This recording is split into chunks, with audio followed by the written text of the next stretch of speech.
Hey, what's up, guys? Welcome back to the Video Game Beat. My name is Rob, and we are here yet again on the second week of 2021. And this week is a very, very packed week. It's blown me away by how much stuff is actually that happened this week.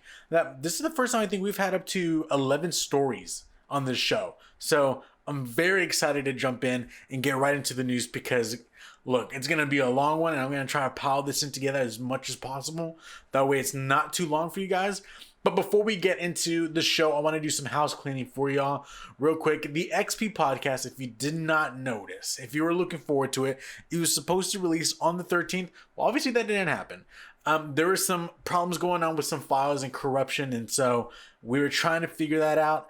And thank God I found a solution. We're going to be using Riverside.fm to be that being our way of recording the podcast. And we did a test run the other day. It came out perfectly. So I'm actually extremely excited. I can't wait. So the first episode will now be January 27th. So if you do not follow the XP podcast on whatever podcast service that you use, go ahead and follow it. It's already up there. There's like a small 20-second trailer that I put up. But other than that, go follow it and stay tuned here on the channel. Subscribe to the channel and hit the bell so that way you're notified when the XP podcast comes out on the 27th.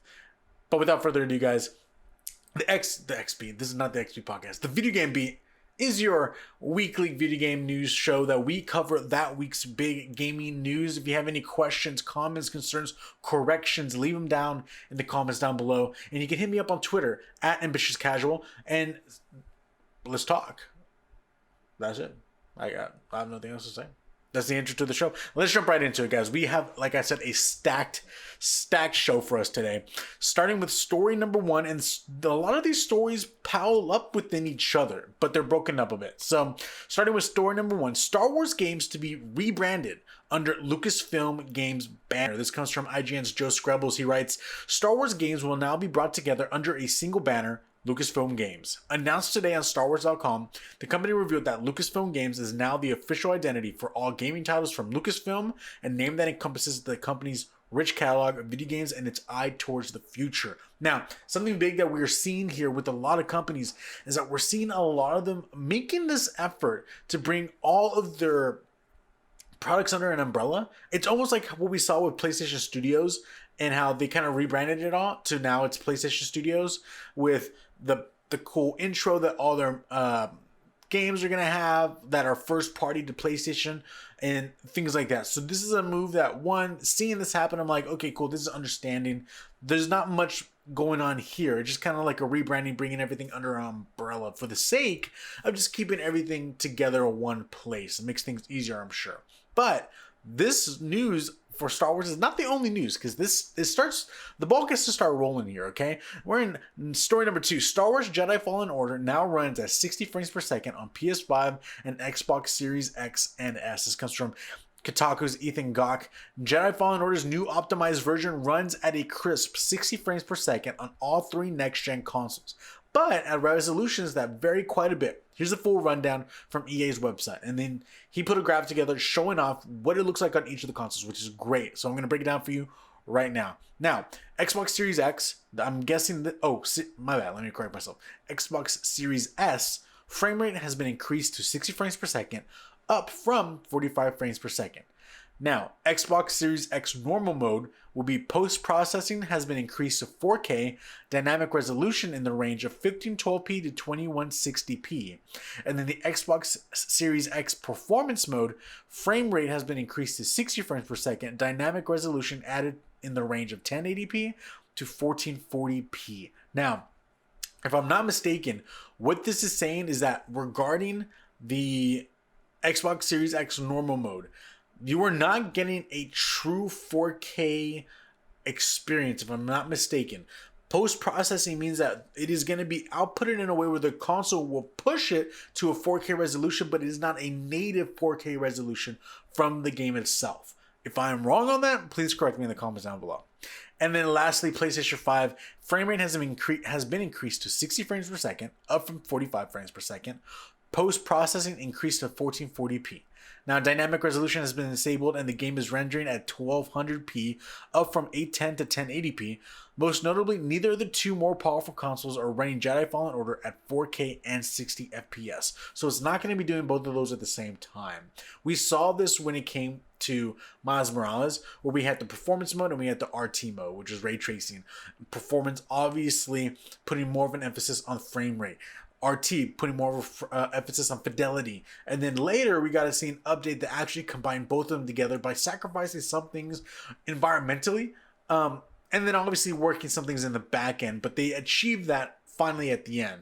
With this, what it looks like is that with Jedi Fallen Order, you're still gonna have to make a choice between either the frame rate or the fidelity, and that's gonna be 100% up to you. This is exciting. I was actually planning on playing Jedi Fallen Order this year, especially the fact that it's on Xbox Game Pass. And so with this update, it gives me even more of an incentive to want to jump on and actually play it for the first time, especially the fact that it's on Game Pass. Might as well just get that update and dig into it right away. So look forward on that on the Twitch streams, twitch.tv/ambitious casual. I'll be playing some Jedi Fallen Order very soon. Story number 3. This is the big one. I think out of all this Star Wars, the past 2 news, this is the one that's big, and this really leads to such a big conversation that needs to be had. EA's hold over Star Wars games ends with Ubisoft's open world announcement. This comes from Ars Technica, Kyle Orland. Real quick, I want to set the stage. EA is not exclusive with Star Wars anymore. This is not a thing anymore. They have no more control of Star Wars. It is now open for other people to make it with whomever Star Wars Lucasfilm Games wants to license that out to. This is big stuff. This is big stuff. And this comes with this. Ubisoft will be publishing an open world Star Wars game developed by the division studio Massive Entertainment, the company's announced in a Wired story this morning. Details are sparse as even the specific characters and setting have yet to be revealed. But Wired's reporting suggests that games will be an open world title aiming for a longer playtime than a more linear story-driven game like 2019's Jedi Fallen Order. The Division 2 and the crew director Julian Girardi will serve as creative director on the game, which will use Massive Snowdrop engine. There's a couple things here that are big key points here. One, it wasn't put into a statement by EA or Star Wars or anything that EA does not have exclusivity over Star Wars anymore. That was not a thing. They just published a story. A story came out through the wire that Ubisoft is making an open world Star Wars game, which led everyone to believe, okay, what's going on now? I thought EA was the only ones who had the ability to make Star Wars games, which obviously doesn't seem like that anymore. Their exclusivity deal ends on 2023. So what this leads me to believe is that either at the back end, behind closed doors, Star Wars Lucasfilm Games is already meeting with new developers to start developing games now, so that way they're ready to be released by the time this exclusivity deal is over, which obviously leads us all to believe the exclusivity deal with EA is done. No more. They're not doing it anymore. They totally dropped the ball. We can see by the time of what they've made so far with this deal, they've had it for 10 years or almost 10 years now. And they haven't made anything or anything of much consequence other than Jedi Fallen Order. And it seems as though Jedi Fallen Order was literally only good because it was on the backs of Respawn Entertainment, who carried that over the finish line to actually give some sort of good news about a good Star Wars game within this exclusivity deal. And it's all full props to Respawn. But we all can't forget what happened with Star Wars Battlefront. Like, it was a mess. It was what we saw in the EA scene and looking at what they had and be like, we got this exclusivity. We're going to milk the most out of this as much as possible. So let's make a new Star Wars game. Just load it up on microtransactions. And then, hey, we're going to just lay back and see what happens. But no, what this now causes any developer to do now is with it being open, it allows there to be more competitiveness between studios. We were supposed to get that 1616 game. We were supposed to get the Amy Hennig video game on Star Wars, but none of those happened. They were all canceled, and so many other projects were canceled. This is only for the best, and I'm really happy the fact that we are starting to see what looks like to be like Ubisoft now jumping in to make an open world Star Wars game. That is dope, especially the fact that it's by the Division Studio, which is interesting because of this. They're utilizing the Snowdrop engine. The Snowdrop engine is what is used for Battlefield and all those kinds of games. They are not. It's not like an open world engine that we see that is being used for Assassin's Creed. It's not used for that. So the fact that they're using the Snowdrop engine for this kind of game means that we might be seeing a different kind of game than we might think we're getting.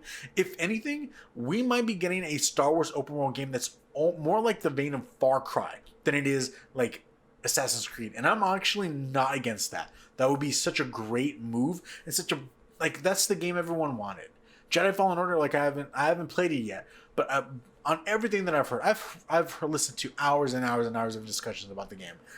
It is that game that, thanks to Respawn Entertainment, EA would look horrible with what they had. Like they must like if it wasn't for Jedi Fallen Order, they dropped the ball on everything regarding Star Wars. But they brought it back with Jedi Fallen Order. We've heard some good things about Squadrons, but other than that, not much. Now, with 2023 being the last year in regards to the exclusivity to EA having Star Wars, what does that mean for everything else? Well, this jumps into there.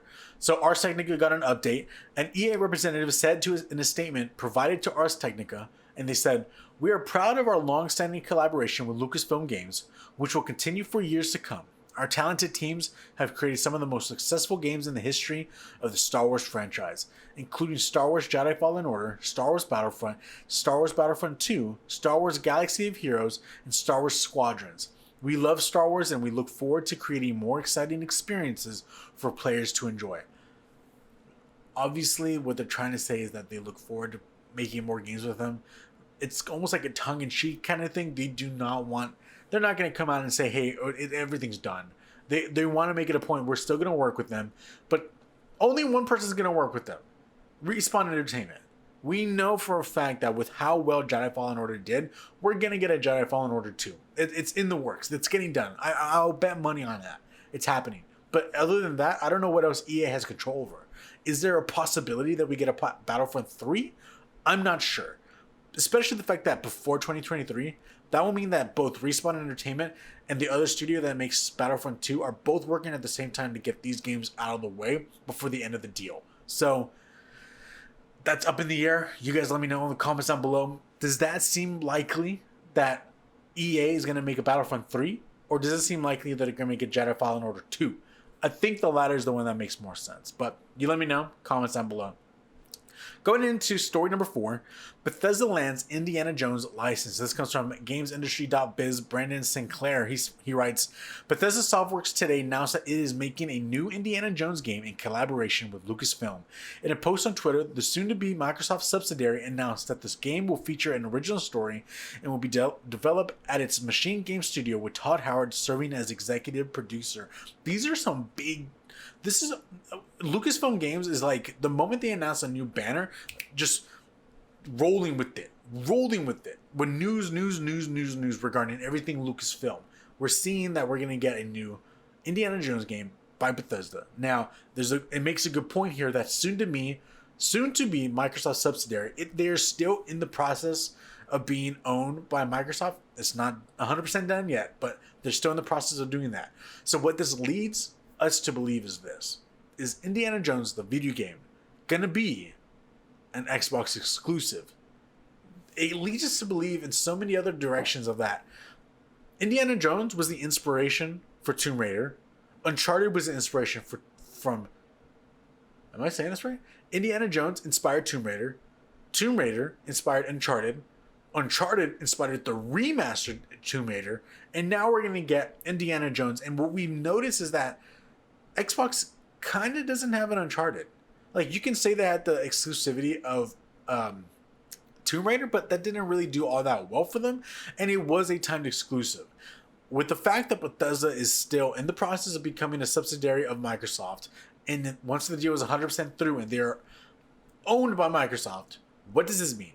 Is Indiana Jones have the ability to be an exclusive first-party game to the Xbox platform? That would be crazy on a lot of fronts, especially the fact that, one, Bethesda has made a point multiple times to let people know that their games are still coming to a lot of platforms. Not everything's going to be exclusive. It's going to be from a game-to-game basis. Now we know that Starfield is not going to be exclusive. There's no way it's going to be exclusive. We know that Elder Scrolls 5 is not going to be exclusive. There's no way. All these talks about these games were made way before the deal was made to buy Bethesda. So these obviously need to be delivered first. But when it comes to an Indiana Jones game by Machine Games, who is known for the Wolfenstein games, I can't only believe that they're going to make an amazing game. Especially the fact that it's Machine Games. They've done such a great job with Wolfenstein and everything regarding that IP, and the games that they've made have obviously made an impact to a point that give them this license. This is interesting.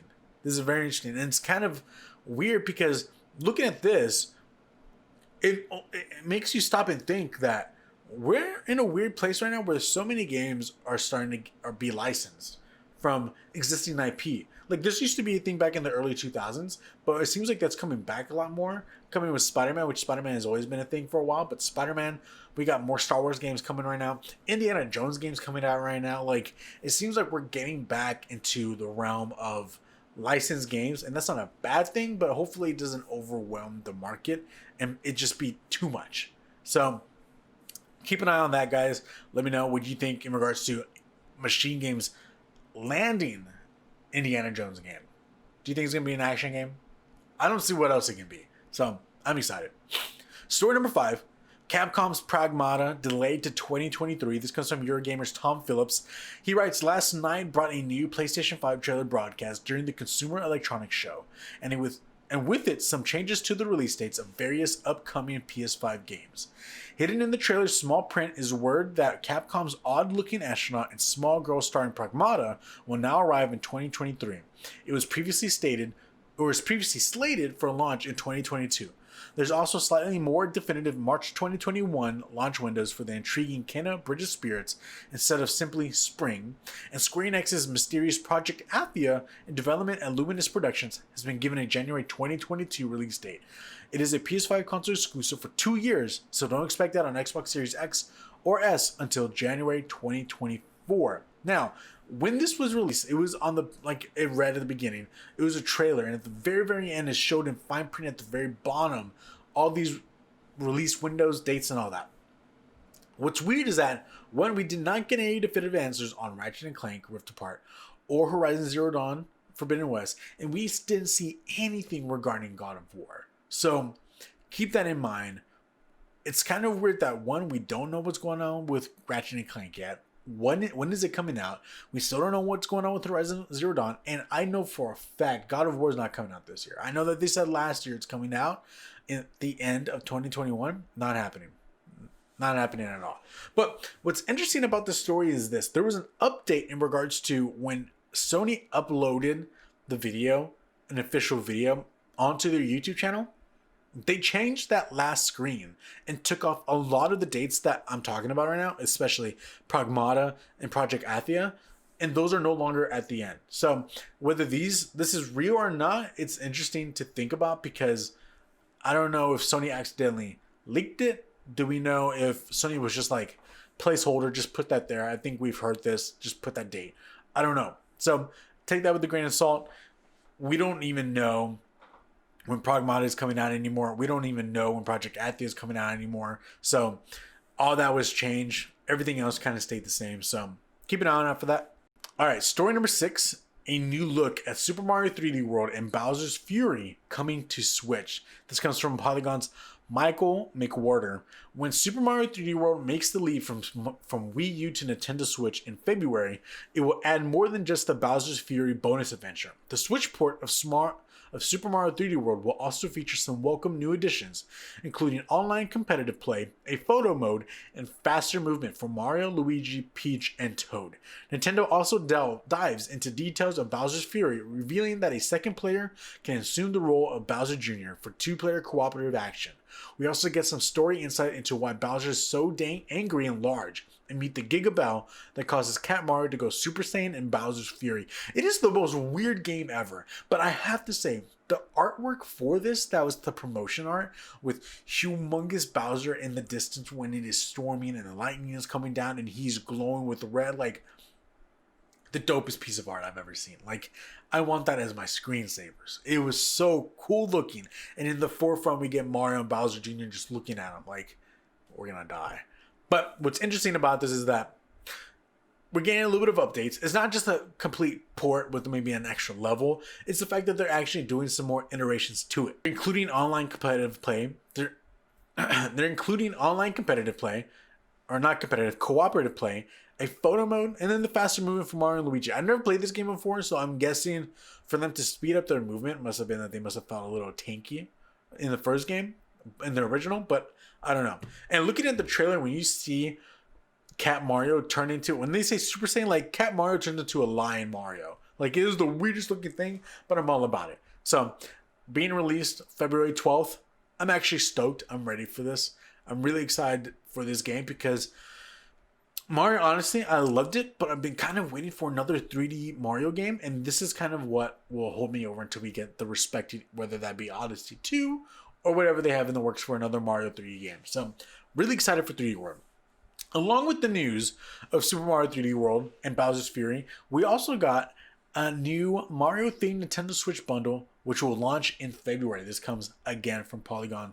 Owen S. Good. He writes, a new red and blue Mario-themed Nintendo Switch bundle will be available in stores beginning February 12th, Nintendo announced Tuesday morning. The Mario Red and Blue edition includes a carrying case and screen protector, in addition to the standard hardware. The unit will retail for $299.99. At launch, Nintendo announced it this morning alongside Super Mario 3D World and Bowser's Fury for the Switch, which also launches February 12th.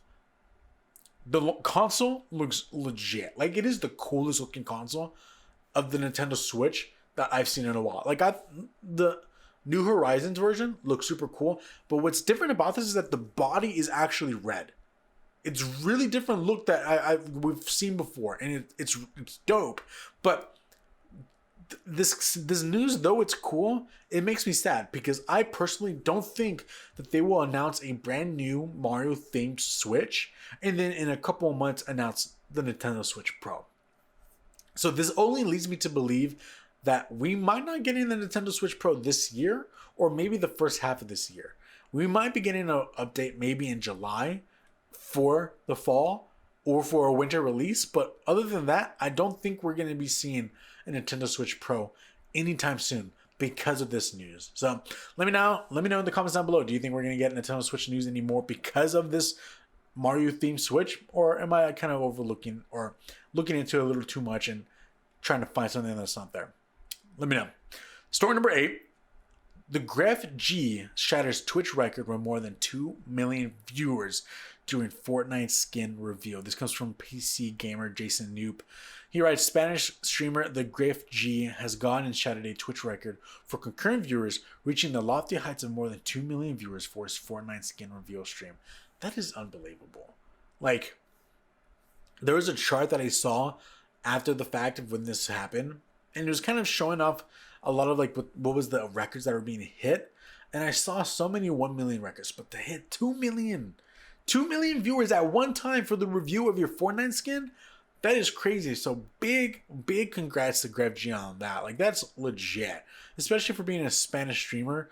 That in my circle of things, I only understand what's going on in the American like streaming community of like who's big, what's going on, blah blah blah blah blah. When it comes to anything outside of America, I am not too like caught up on the streamers in Europe or streamers in Latin America or streamers in Japan or Asia or whatever. Like, I don't know any of that. And to see that there's a streamer that hit 2 million views, it's unbelievable. That's unbelievable. That's awesome. That's super, super cool. So big props to the Graph G.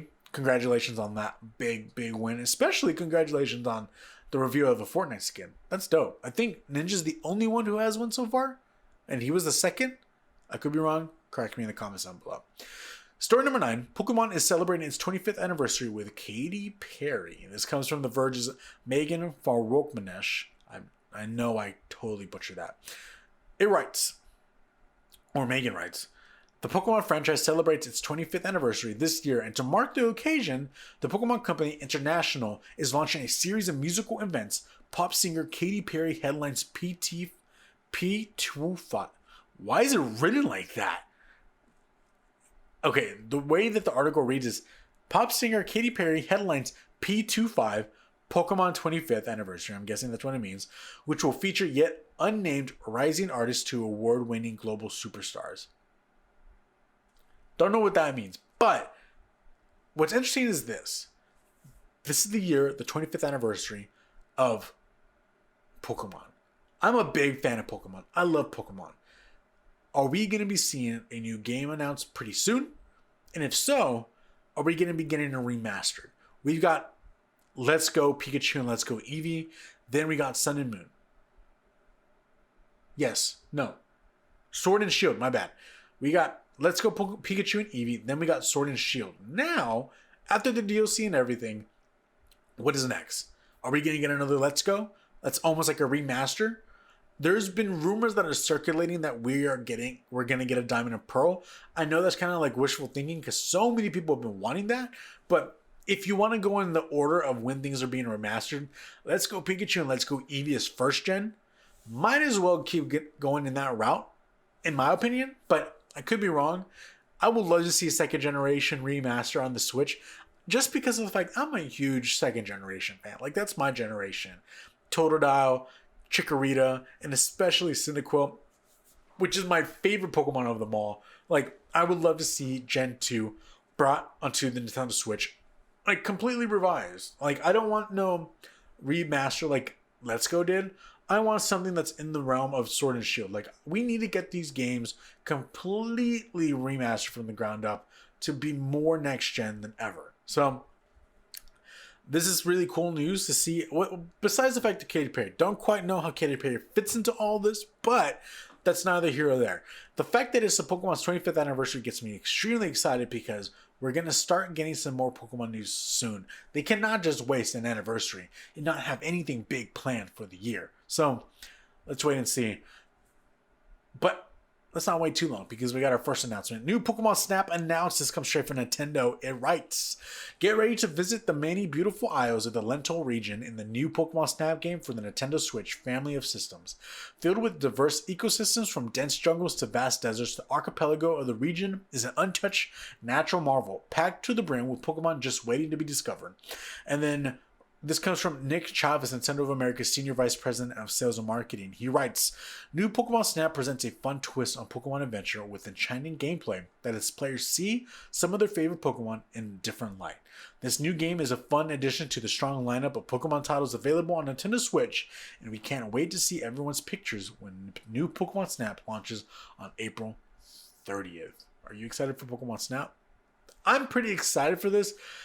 It's weird when you see the trailer because you can tell that so much like fidelity is thrown into it that you see a Pikachu and I'm like, man, that Pikachu looks really good. Why didn't that Pikachu look like that in Sword and Shield? Or you see a Dodrio and you're like, that looks so much better.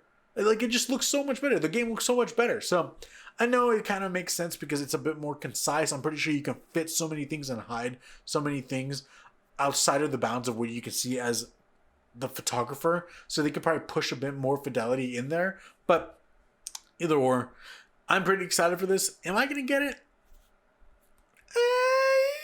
Maybe.